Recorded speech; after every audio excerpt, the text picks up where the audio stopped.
suspect nursing home neglect or abuse, call us. We're the Law Brothers. This is CBS LA Mornings. Good morning to you. Today is Saturday, April 4th. Welcome to CBS LA Mornings and streaming on CBS News Los Angeles. I'm Amanda Storantito. And I'm Jeff Nguyen filling in for Rachel Kim. Well, it is shaping up to be a warm Easter weekend, so let's go ahead and start off with a check with your next weather and Chloe Carlson. Good morning, Chloe. Hey, good morning, Chloe. I know the girls are probably planning their Easter egg hunts, so spend some good time outside. We're going to have some great weather this weekend for that. So we'll get back to Chloe Carlson in just a second. We're having some audio issues there, but definitely a great weather forecast in store. For fire crews battling this massive spring fire still burning overnight in Riverside County. The flames have now burned more than 4,000 acres there and is 25% contained. And evacuations are still in place. CBS LA's Hunter Sowards shows us how close the flames got to the homes and why some people say it reminded them of last year's January wildfires. An eerie view settles over Moreno Valley as spring comes closer to homes Friday night. We're hoping just how quick door to door. Door tell leave. we're very afraid. Many grabbing the documents and loading up, not taking any chances. I noticed it started getting orange outside, and I said to her, I said, wow, we experiencing a eclipse or something like that? And she said, no, it looked like a fire. And sure enough, look outside and you can see you see the colors coming over the hill. Others choosing to stay as long as they can, hosing down their homes in hopes of helping save their property if the fire got too close. Just hosing down the eaves just to take a little precaution. That's about it. That's all I can do. Not that it may not help. I don't know. Maybe it will. Yeah, there's a concern. I mean, we're out here. We're all scared for the threat of our homes. David Burgess said fire crews asked he and his neighbors to clean out a ditch near his house to lay a path for bulldozers in case the winds shift and it started coming for their hood.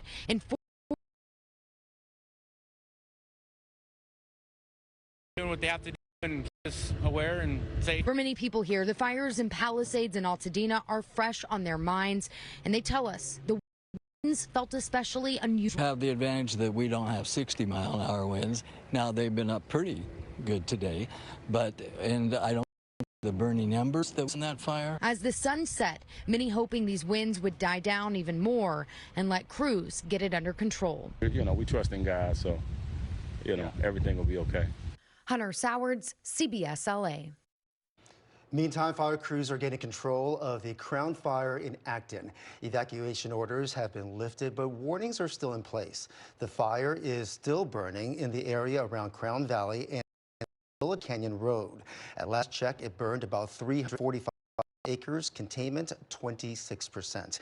And we continue to follow the latest on the Springs and Crown fires. Our Rick Montanez is heading to the IE now, and we'll have more on those fires as the spring fire at 6:30, and you can also get the latest on our website, which is cbsla.com. So let's go back to Chloe Carlson for your weather checkup. Good morning, Chloe. Hey, good morning, Amanda and Jeff. Let me try that one more time. Yes, winds is going to be the storyline for us this morning. We're talking about those fires. We had some Santa Ana winds yesterday, and that will continue into this morning. So I want to kick this off just showing the current winds that we are seeing. 24-mile-per-hour wind gusts in Santa Clarita, 27 there in Semi Valley, 23 in Ojai. So at least for the morning hours, that's going to be the storyline for us for those temperatures. Yeah, as Jeff mentioned earlier in the show, and Amanda, it's going to be a beautiful day. Easter weekend for us. We're talking 80 for now. Amanda and Jeff, I'll send it back to you. All right, thank you. We'll see when 2 people were killed in a horrific crash in Sunland. A semi-truck and sedan collided on the eastbound 210 freeway just before last night, right before Canyon. A 35-year-old woman and a 40-year-old man in that mangled black sedan were pronounced dead at the scene. The 43-year-old driver of the semi-truck was not seriously injured. It caused a massive traffic backup. At last check, 2 lanes remain closed this morning. The cause of this crash still under investigation. And the search continues this morning for American a fighter jet shot down by Iran. An A-10 taking part in that rescue mission was fired, but the pilot was rescued after ejecting over the Persian Gulf. Also reports Iranian attacks on Israel. Missiles lit up the sky in Tel Aviv overnight. As Iran fired over Iran after Iran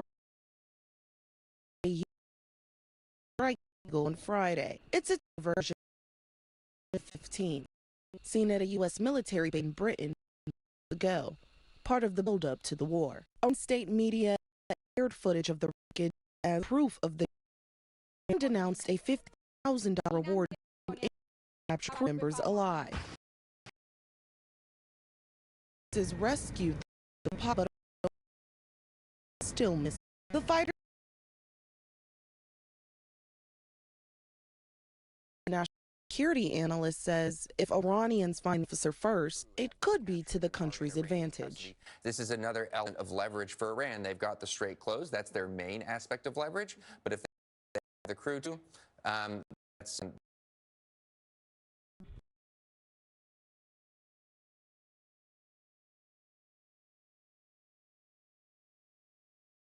oil prices soaring. President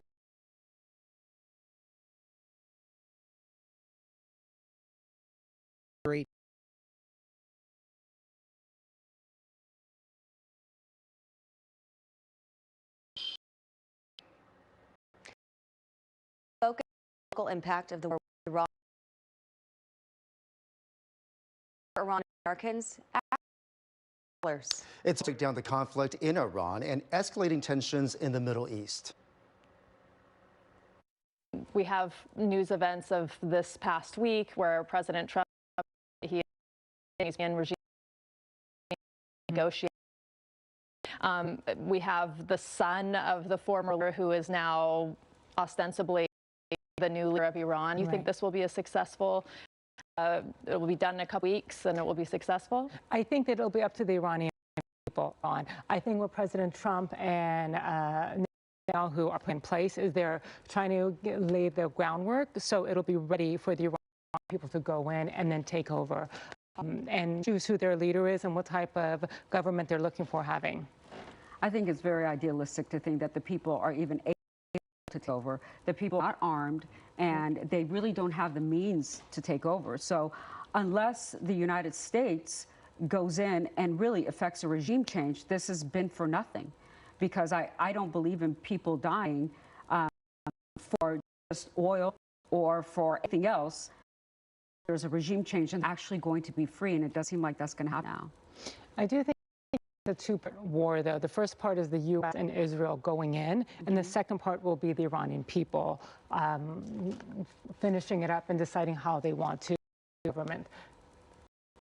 The issue that comes up is how Israel and the United States conduct this war without putting the Iranian people at too much of a risk. I mean, yes, on the one hand, the idea is to take out elements of the regime, the security apparatus, all of the functions that the state uses to oppress people, right, that will enable them to rise up. At the same time, you're seeing civilian areas bombed. You're seeing threats by the president to bomb infrastructure, things of that nature. So I think it becomes finding the line where an attempt to open the pathway for a popular uprising is lost, and instead you end up setting back the cause of popular movements because you're attacking civilian targets and risking and endangering civilian lives. So I think that is something that is, my concern watching this escalate even more and more. I mean, today there's the news of the downed U.S. fighter and one pilot that's still missing, and remarks from the president on Wednesday night about basically coming around back to the Stone Age. What does that entail, right?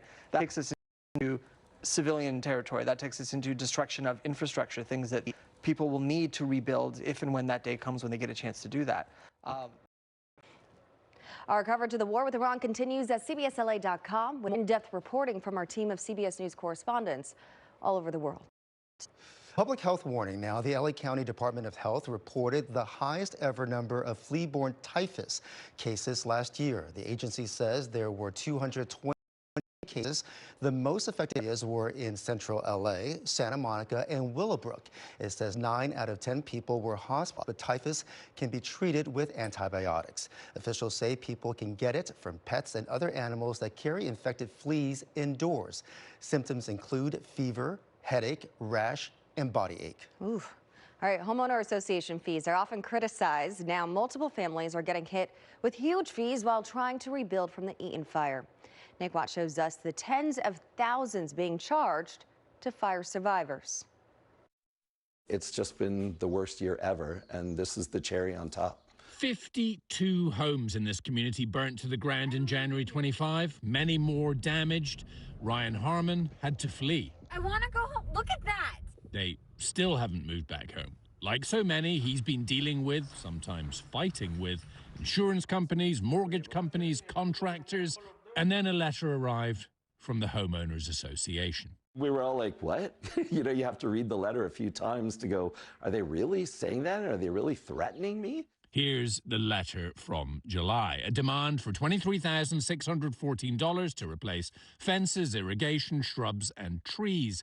Just 34 days to pay or face late fees and interest. For those with hardship or questions, contact the management office for possible assistance. At least one lawsuit has been filed for non-payment. They do need to repair, right? Yes, sure. So what's your beef? Do you take your neighbors and kick them when they're down, when they're displaced, when they're out hundreds of thousands of dollars, when they've gone through a catastrophe? He and others so wonder if quite so much money is needed to fix up the common landscaping. There's people fighting, arguing back and forth, and it's just unfortunate. It's pitted neighbor against neighbor, and it need to be this way. We asked the HOA board for comment, haven't heard back. This assessment could have been much, much larger. But here are two neighbors on their side. It's just that people have different personalities and react differently in stressful times and when they are affected by trauma. And it became a little ugly. Randy Sotomayor is a professional mediator, tried to unite her neighbors with a kumbaya Zoom call. I don't like it because it's money out of my pocket, but I completely understand why it was required. Some don't. Rifts remain. Bottom line, rebuilding your own house after a fire is hard. Getting more than 200 households in an association to agree on how to rebuild what you share is even harder. Is anybody not talking to you because of this? I believe possibly my next door neighbor, she doesn't want to talk to me. Fine. It's one thing after another for them. Yeah, it certainly is. Well, the LA Times is reporting the HOA had disaster coverage, but not enough to actually cover the damage. And they say that $6.4 million in fees were collected. Well, the time is 6:11, and coming up, losing in court. Why the feds have lost every single trial involving ICE protesters in Los Angeles, and why the U.S. Attorney's Office in LA is under fire.